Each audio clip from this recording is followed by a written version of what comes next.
And what up, everybody? Welcome back to Pro Publications YouTube channel. This channel talk about zines and DIY publishing. And today I want to make a mini zine. I was gonna read and review more mini comics, but I was like, man, like I'm energized and I haven't made a mini comic in quite some time. So let me go ahead and just make one. That's the plan for today. So if you want to see me make a mini comic, go ahead and stick around. If you don't know who I am, my name is Rich. I publish a comic book zine anthology called Feral Comics. Here's a quick video on that. Feral Comics is the comic book zine anthology that I publish. This is filled with underground subversive comics by different cartoonists from all kinds of places. We are always looking for new contributors and do pay for contributions. Also, new readership, $20 for 1 year subscription or $3 for an issue. So link will be in the show notes if you guys want to support the project, get an issue or get the whole year subscription. As well, just email me or contact me somehow if you guys want to contribute to the project, because we do pay artists for their work. With that being said, let's get into making a mini comic. There's a lot of ways that I make mini comics. I like to play with the formula, but today I want to show kind of the simplest form of doing it, the way I do it when I'm just kind of like, I just want to get something out. But sometimes you need to just make something, because it'll kind of give you a snowball effect where then you just start making more. And so what I would do is I would do it to scale, meaning that the way I'm drawing it is the way it's going to be printed as well. Get dirty and messy, use a very light pencil, and then just the way it comes out, that's how it's going to look. You're going to need one paper, whatever it is you're going to print on. Right, so if you're going to use a 8x11, then you're going to have to print an 8x11. And if you're going to get a 14x17 or whatever other size you have as for paper, you're going to print it on that same size. Let's make something. First thing you're going to want to do is actually get the zine ready. And so that's where you have to fold it up and really do the layout of it. So first you're going to want to do it this long way, kind of like a long envelope. And then you're going to fold it to make ultimately panels. And so you're going to want to fold it in half, and then fold it in half once more. And that's what's going to give you kind of the 8 pages or the 8 panels. After that, you need to cut it. And the way you cut it is you unfold it, and then you fold it in the middle, but the other way. And then you can see the squares, right? And you want to cut through that first square and a little bit more onto the other one. And that's going to help you when you fold it up. So once that's done, it's time to get to the fun part, which is draw.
And there you have it, you guys.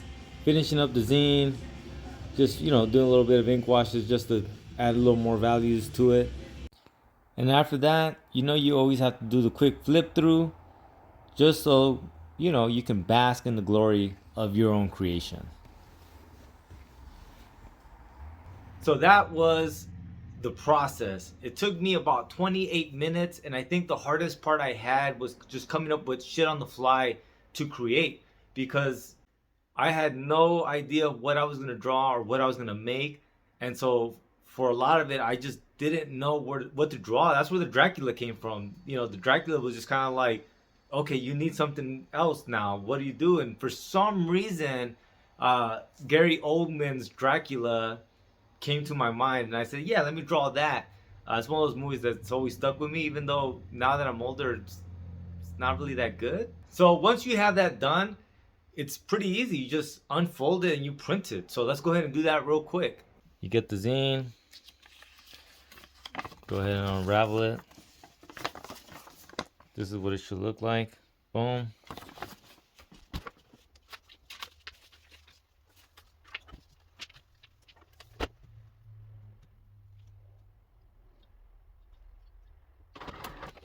And then you hit print.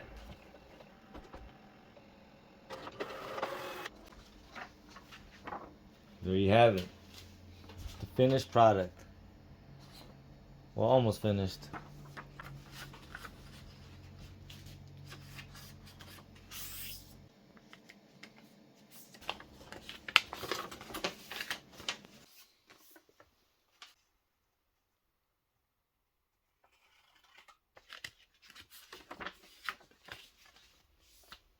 And there you have it.